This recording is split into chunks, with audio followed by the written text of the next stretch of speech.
1.25 foot के हो और कंस 6 फुट का, तो उनके कपड़े तुम्हें कहाँ आएंगे? ग्वाल वाल बोले भैया आगे कोई दर्जी मिल जाएगा उससे सिलवा लेंगे, टिट फिट करवा करके पहन लेंगे, लेकिन तू अभी ले ले। कृष्ण गए, धोबी से कहा भाई ये कपड़े दे दे हमारे ग्वाल वालों को हमको पहनने के लिए। अब कंस का धोबी था, आंख दिखाई, मुंह धो के आए हो, तुम जानते नहीं हो मैं कौन हूं? मैं कंस का धोबी हूं। भगवान ने एक तमाचा लगाया धोबी के मुंह पर और छलांग लगाई और काम तमाम हुआ। कपड़े लिए और ओछे बड़े पहन करके लटकते लटकते आगे पहुंचे तो एक दर्जी मिल गया बेचारा। दर्जी हाथ जोड़ करके बोला प्रभु आपकी सेवा करने को मैं आया हूं। भगवान ने कहा इन बच्चों के, बालकों के, ग्वाल वालों के कपड़े बनाओ, इनको ठीक कार से पहना दो। दर्जी ने वस्त्र सीले, सभी के नपाने के आगे बढ़े तो ब्रजवासी अट्टालिकाओं से और गोप गोपियां पुष्पों का वर्षण कर रही हैं, जहां से भगवान कृष्ण और बाल कृष्ण निकल रहे हैं और नंद बाबा की ग्वाल वाल साथ में निकल रहे हैं, बलराम साथ निकल रहे हैं। पुष्पों की वृष्टि की झरोकों से देख रही हैं ब्रजवासिन, कितना सुंदर स्वरूप है। किसी से झुकते नहीं हैं, किसी से डरते नहीं हैं। 11 वर्ष के हैं केवल। आगे बढ़े तो कंस ने अपने कुबलिया पीड़ को मदरा पान करवा रखा था, द्वार पर ही बिठा लिया और कहा कि जैसे ही कृष्ण बलराम आगे आए तो हाथी से कुचलवा करके मरवा देना, अंदर तक भी मत आने देना। अंदर जहां धनुष रखा है वहां रंगशाला सजी है, बड़े भी बैठे हैं, बूढ़े भी बैठे हैं, जवान भी बैठे हैं, युवक भी बैठे हैं, युवतियां भी बैठी हैं। भगवान ने जैसे ही कंस के द्वार पर प्रवेश किया, सबसे पहले हाथी के दांतों को पकड़ा, चारों तरफ घुमाया, धड़ाम से नीचे गिराया, काम तमाम किया और अंदर प्रवेश किया।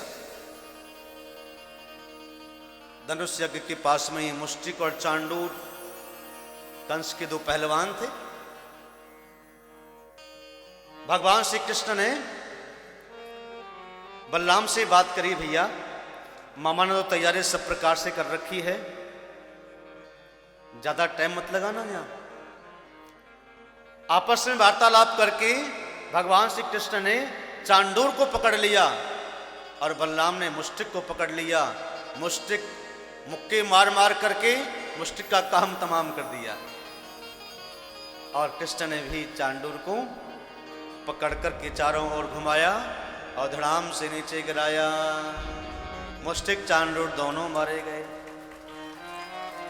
अब ये देख करके कंस घबराया, अब मेरा क्या होगा?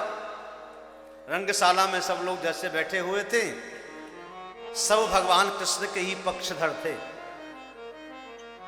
सभी ये सोच रहे थे कि कृष्ण बलराम बहुत छोटे छोटे से हैं। अब जहां धनुष रखा था बड़े चौकसी थी।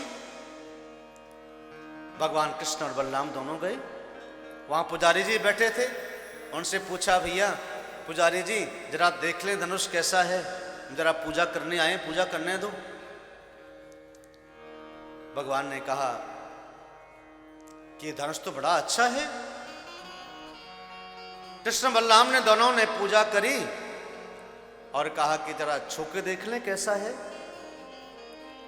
कृष्ण ने जैसे ही छू के देखा तो उसको उठा लिया और धड़ाक से उसे धनुष को भी तोड़ दिया। अब कंस के पास संदेशा पहुंच गया, महाराज धनुष टूट गया। और कंस जानता था, भगवान शिव ने कह दिया था कि जो उस धनुष को तोड़ देगा वही तुझे तोड़ेगा, वही तेरा मारने वाला होगा। बड़ा मजबूत वो धनुष था। अब कंस घबराया, सामने कोई नजर नहीं आया, इधर उधर दौड़ाया। भगवान कभी इधर जाएं तो कभी उधर जाएं, जहां जाएं राम कंस जहां भी जाता था वो सामने ही खड़े नजर आते थे। कंस कहता है अपने मंत्रियों से, बचाओ मुझे, बचाओ मुझे, बचाओ।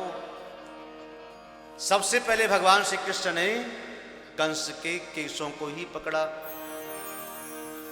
और बालों को पकड़ करके घसीटते हुए धड़ाम से चारों तरफ घुमाते हुए नीचे गिराया। बोले कंस निकंदन भगवान की। कंस के प्राण निकल गए और सारा रंगशाला में जितने भी लोग बैठे थे सबने तालियां बजाई, भगवान श्री कृष्ण की सराहना करी और सब लोग पुष्पों की वृष्टि करने लगे। देवता भी अंबर से आकर के फूलों की बरसात करने लगे। धनुष टूट गया, कंस मर गया। भगवान तुरंत गए वहां जहां देवकी और वसुदेव कारागृह में बंद थे। वहां जाकर के ताले तोड़े और हथकड़ियां बेड़ियां तोड़ी। भगवान कृष्ण मां यशोदा की याद करते हुए देवकी और वसुदेव के चरणों में गिर गए, प्रणाम किया जाकर के। देवकी ने अपने हृदय से लगा लिया कृष्ण को, क्योंकि देवकी को आज ठीक 11 साल 57 दिन हो गए हैं तपस्या करते करते जेलों में, तब कृष्ण का दर्शन हुआ है।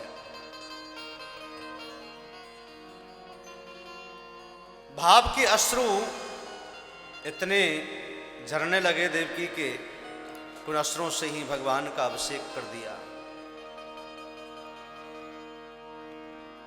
आज बहुत प्रसन्न हैं वसुदेव और देवकी। कंस का जब वध हो गया था तो कंस की पत्नी है अस्थि और प्राप्ति, और कंस के भाई थे, उनको भी भगवान ने समझाया, सबको आश्वासन दिया। नंद बाबा आए, लाला तू परसों के कह के आया था यशोदा से तेरी मैया तेरा इंतजार कर रही होगी, चल वापस। भगवान ने कहा, बाबा अब मैं क्षमा चाहूंगा, अभी थोड़ा और समय लगेगा, मैया से कहियो कि मैं आऊंगा तो जरूर, लेकिन कुछ और भी काम हैं, उन कामों को करके मैं जरूर आऊंगा मैया का दर्शन करने के लिए। बाबा ने जब ये सुना तो निराश हो गए। ग्वाल वाल भी आए, ग्वाल वालों ने कहा, भैया लाला हमसे कोई गलती हो गई है, तुम हमारे संग चलना क्यों ना चाहे। लेकिन कृष्ण क्या बताएं कि अभी और लीलाएं हैं। अब तक तो लीला मथुरा में ब्रज में पूरी करी है, गोकुल में वृंदावन में, अब मथुरा में रह करके लीला करेंगे, फिर मथुरा से आगे भी जाना है। जहां जहां जो जो कार्य करने हैं वो तो अभी बाकी हैं। नंद बाबा निराश होकर के ग्वाल वाल चले गए। यशोदा मैया कुंजों में बैठी थी और वहां बैठी बैठी कृष्ण का इंतजार कर रही थी। लाला आ रहे हो गो, कृष्ण आ रहे हो गो। आज तो 1 हफ्ता पूरा हो गया, अभी तक कृष्ण ना आयो, कोई खबर भी नहीं आई। कुंजों में बैठी बैठी बैठी बैठी केवल यही जप कर रही थी। कृष्ण तो आए नहीं, नंद बाबा आए, संदेशा सुनाया, लाला नाय आयो, नाय आयो। मैया तो रोने लगी, अरे लाला क्यों ना आयो, मुझे तो कह के गए हो तो मैं परसों आ जाऊंगा, आज 3 हफ्ते हो गए, क्यों नहीं आया। लेकिन मेरे से वादा किया है, आएगा तो जरूर, एक दिन तो आएगा। कुंजों में बैठी बैठी बैठी बैठी बैठी बस यही चिंतन करती है। मथुरा में वसुदेव देवकी ने भगवान को अपने हाथों से भोजन कराया और सांदीपन गुरुकुल उज्जैन में विद्या अध्ययन करने के लिए भगवान को भेजा। वहां मुंडन कराया, यज्ञोपवीत संस्कार करवाया और विद्या अध्ययन करने के लिए गुरुकुल के विद्यालय में भेजा। भगवान पढ़ने के लिए गए कि गुरु गृह पढ़न गए रघुराई, अल्पकाल सब विद्या पाई। अल्पकाल में ही विद्या अध्ययन करके वहां सुदामा से मिलन हुआ कृष्ण का।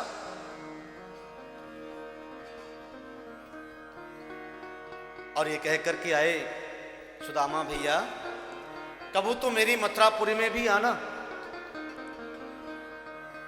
सुदामा जी ने कहा भाई जरूर आऊंगा। सुदामा जी भी पढ़ने आए थे और भगवान कृष्ण भी गए थे, आपस में मित्रता हो गई थी। निमंत्रण देकर के आए थे, जरूर कभी मेरे यहाँ आना मिलने। सुदामा ने भी कहा मैं जरूर आऊंगा। सब्सक्राइब करें रामकृष्ण शास्त्री जी के YouTube चैनल को और हमारे वीडियोस को सबसे पहले देखने के लिए बेल आइकन को दबाना न भूलें।